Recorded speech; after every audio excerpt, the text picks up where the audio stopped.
Todo comenzó una fría noche de invierno, el viento cortante y el cielo cubierto de nubes, como si el mismo cielo estuviera presagiando lo que iba a suceder.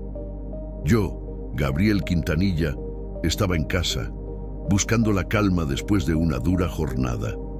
Nadie me esperaba que una discusión tan banal podría llevarme por un camino de no retorno. Pero lo peor aún estaba por llegar. Nadie sabía lo que realmente sucedía en las sombras de esta familia. Mi vida, por un tiempo, parecía estar atrapada en una rutina casi inquebrantable. Despertaba cada mañana en la misma casa, con las mismas caras a mi alrededor y con la misma sensación de insatisfacción que no sabía cómo disipar. Vivía con mi esposa, una mujer que parecía tener un amor inquebrantable por mí, y los hijos que ella había tenido en una vida anterior, Alejandro y Cristian. En su mente, yo era el hombre que debía guiar a sus hijos, el hombre con el que tendría un futuro, un compañero de vida. Pero nunca fue fácil para mí encajar en una familia que ya tenía su dinámica. Los chicos, a pesar de todo, trataban de respetarme, de aceptarme, pero siempre había algo en su mirada que me hacía sentir que nunca lograría ser el padre que ellos realmente necesitaban. En sus ojos podía ver la distancia, el desconfío, esa barrera que jamás supe cómo derribar. El hogar de esa mujer que alguna vez se había enamorado de mí era ahora también mi hogar. Y juntos tratábamos de construir una vida, de hacer que las piezas de esa familia rota encajaran en su lugar. Pero, aunque todo parecía normal a simple vista, los cimientos ya estaban rotos. La relación con mi esposa se había convertido en un campo de batalla silencioso, un lugar donde las palabras eran armas cargadas de veneno. Ya no había respeto entre nosotros, solo una convivencia forzada, una lucha constante por mantener la fachada de un amor que había dejado de existir hace mucho. La pasión se había ido, reemplazada por las críticas, los silencios y los gritos ahogados en la oscuridad de la noche. A medida que los días pasaban, me preguntaba si alguna vez habíamos sido felices o si simplemente nos habíamos quedado atrapados en una rutina que no sabíamos cómo romper. Mi hija pequeña. Ella era diferente. No era solo mi hija. En mis ojos se había convertido en mi posesión, en un trofeo que no podía dejar ir. A medida que crecía, mi mente comenzaba a corromperse de una manera que no podía controlar, ni siquiera entender. De alguna manera, la inocencia que reflejaba su rostro me provocaba algo que no podía confesar a nadie, ni siquiera a mí mismo. No sé cómo comenzó todo, ni cuándo la línea entre el cariño paternal y algo mucho más oscuro comenzó a desdibujarse. Pero, poco a poco, fui cayendo en una espiral que me alejaba de la razón. Fue en esos momentos de soledad, cuando mi esposa no estaba, cuando comenzaba a pensar de formas que jamás hubiera considerado antes. Pensamientos oscuros, indecibles, que se aferraban a mi mente como una sombra constante. Pensaba que era normal, que no debía preocuparme, que nadie debía enterarse. A veces, pensaba que todo podría quedarse en pequeños momentos, apenas notados por mi esposa o por los chicos. Pero mientras más lo pensaba, más lo deseaba. Y mientras más lo deseaba, más me perdía. Mi mente ya no estaba bajo mi control. Había caído en un abismo que ni siquiera sabía cómo alcanzar a describir. Y mi esposa no sospechaba nada. ¿Cómo podría hacerlo? Nadie sospechaba lo que realmente ocurría entre nosotros, ni siquiera los propios niños. Todos veían una fachada, una familia aparentemente normal, una vida como cualquier otra, pero detrás de las puertas cerradas, en los rincones oscuros de nuestra casa, se gestaba algo que nadie podía imaginar. La mentira que había creado fue perfecta, fue mi prisión. Y lo más aterrador de todo es que no veía una salida. ¿Qué tan fácil es ocultar una vida de mentira cuando nadie te mira de cerca? Es curioso cómo podemos construir una realidad que no es real, ¿Cómo podemos convencernos de que todo está bien mientras todo se desmorona a nuestro alrededor? Y yo, al igual que todos los demás, prefería vivir en esa mentira antes que enfrentar la verdad. Todo lo que había construido, todas las mentiras que había tejido, se vinieron abajo en un solo momento. No fue un día especial, ni una ocasión dramática. Fue simplemente un día como cualquier otro. La rutina seguía su curso, como si nada estuviera a punto de romperse. Pero mi hija, esa pequeña que siempre había sido mi trofeo, mi posesión, hizo algo que nunca olvidaría. Me delató.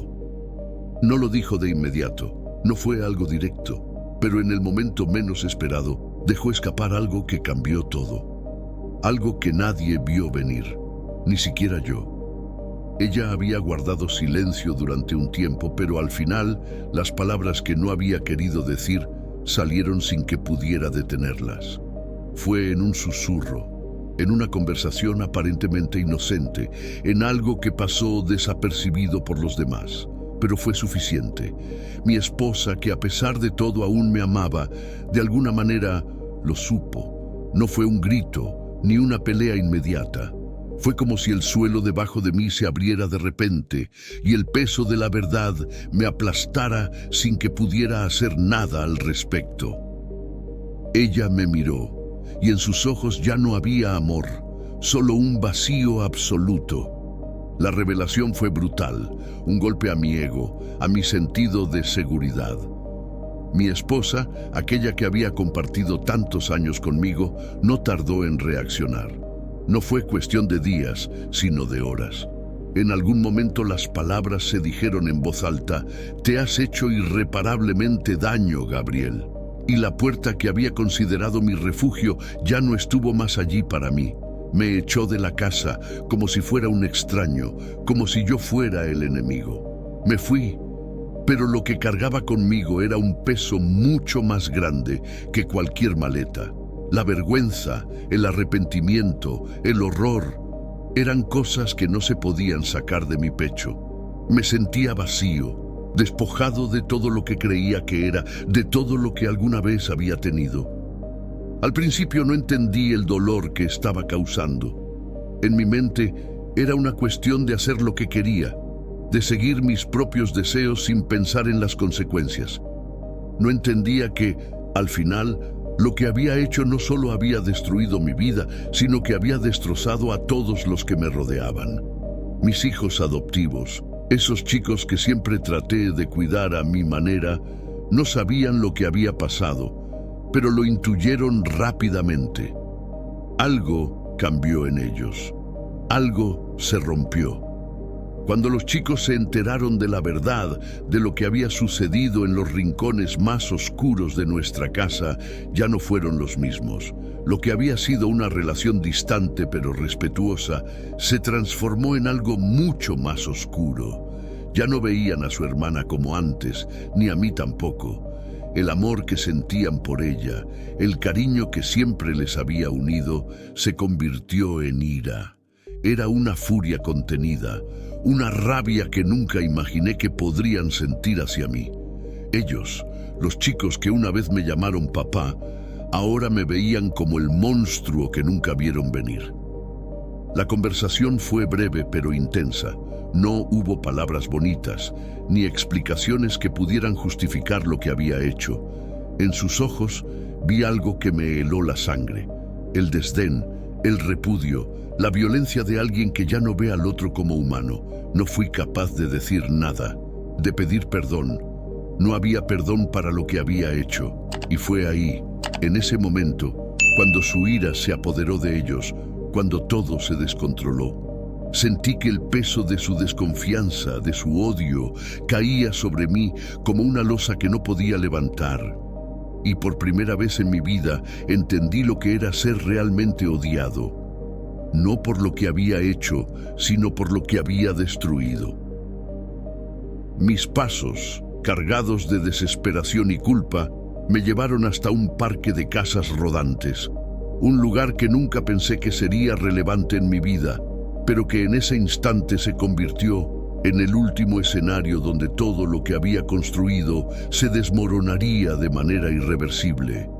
No supe que los chicos me estaban buscando hasta que sentí la presión de sus miradas sobre mí, una presión pesada que sentí en la piel, como si cada uno de ellos quisiera despojarme de toda mi dignidad. Y cuando los vi, cuando sus ojos llenos de odio se clavaron en mí, supe que no habría marcha atrás. No lo había planeado así, pero sus expresiones eran claras. Ya no había perdón para mí, ni para lo que había hecho. Empezaron a gritarme, a exigir respuestas, pero yo no tenía respuestas. No podía hablar, no podía defenderme. El peso de lo que había hecho me aplastaba. Me sentí como un niño pequeño, atrapado en una red que yo mismo había tejido. Y, en un acto de pura cobardía, huí. Huí como un animal herido, como un hombre que sabe que no merece la compasión de nadie. Pero no fue suficiente. Ni siquiera eso me libró de lo que venía. Christian, el más joven, me persiguió. Y como si fuera una película lenta, vi cómo se unían a él. Alejandro, su hermano y su amigo. Los tres, llenos de rabia, se unieron a la golpiza. Golpes que no me dejaban respirar, que me hacían perder la conciencia y la esperanza al mismo tiempo.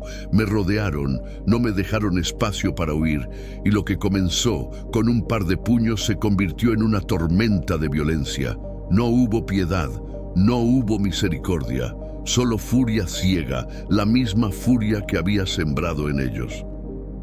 Pensé que eso sería todo. Pensé que me dejarían malherido, pero vivo, para que pudiera arrastrarme de vuelta a mi vida rota.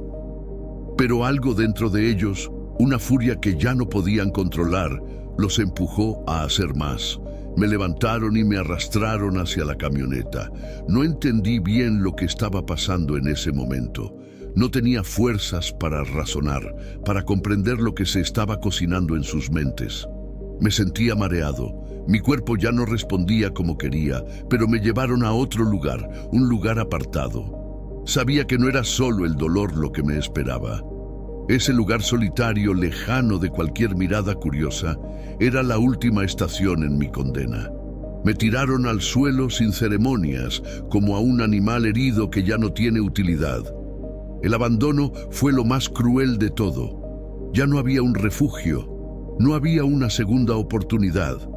Todo lo que quedaba era el silencio, un silencio opresivo que me envolvía. Mis respiraciones eran cortas, pero las palabras que intenté decir se ahogaban en mi garganta. Sabía que ya no quedaba nada más que hacer.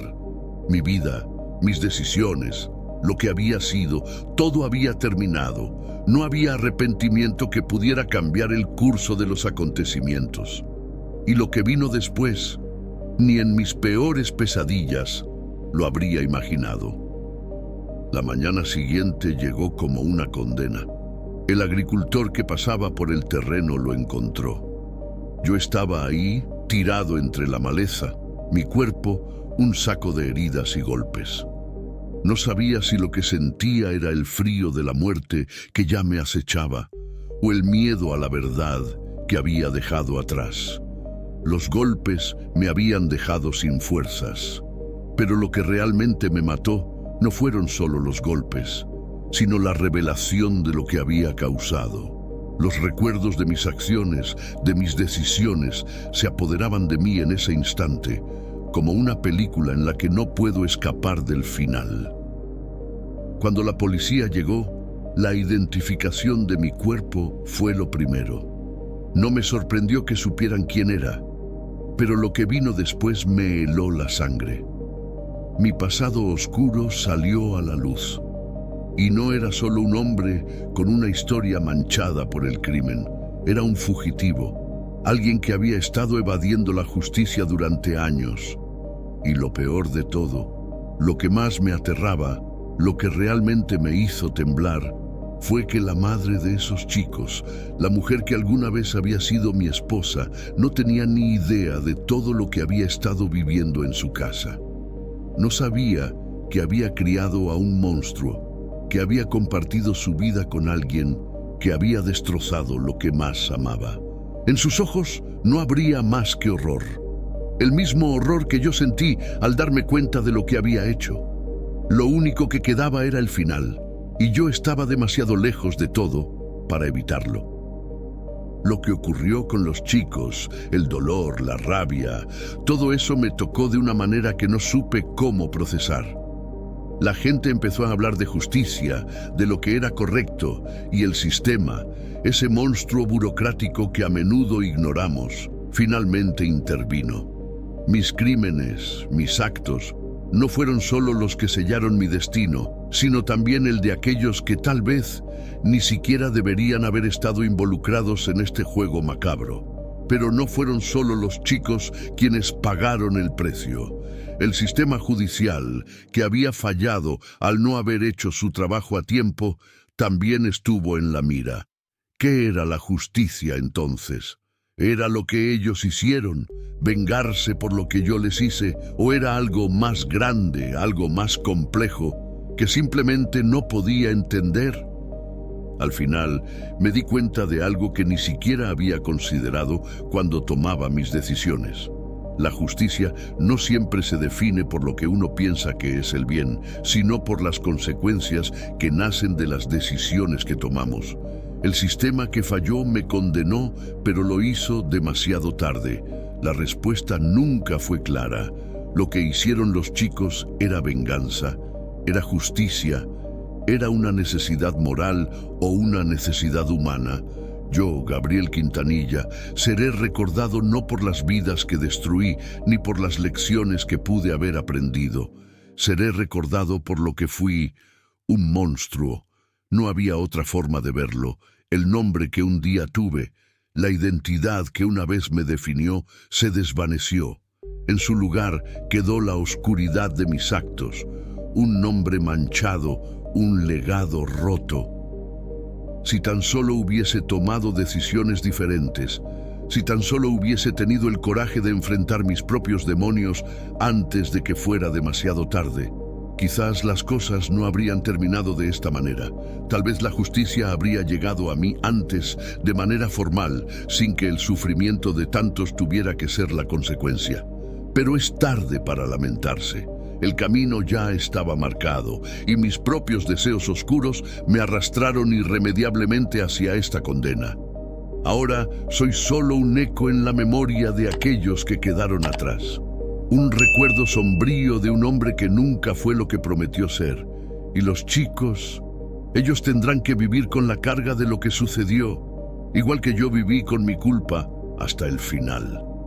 Quizás, en algún rincón de su alma, ellos también se preguntarán qué hubiera pasado si nunca me hubieran conocido, o si la justicia hubiera tomado otro rumbo. Pero lo que es cierto es que al final todos quedamos atrapados en la misma red, cada uno de nosotros con nuestras propias culpas, nuestras propias condenas.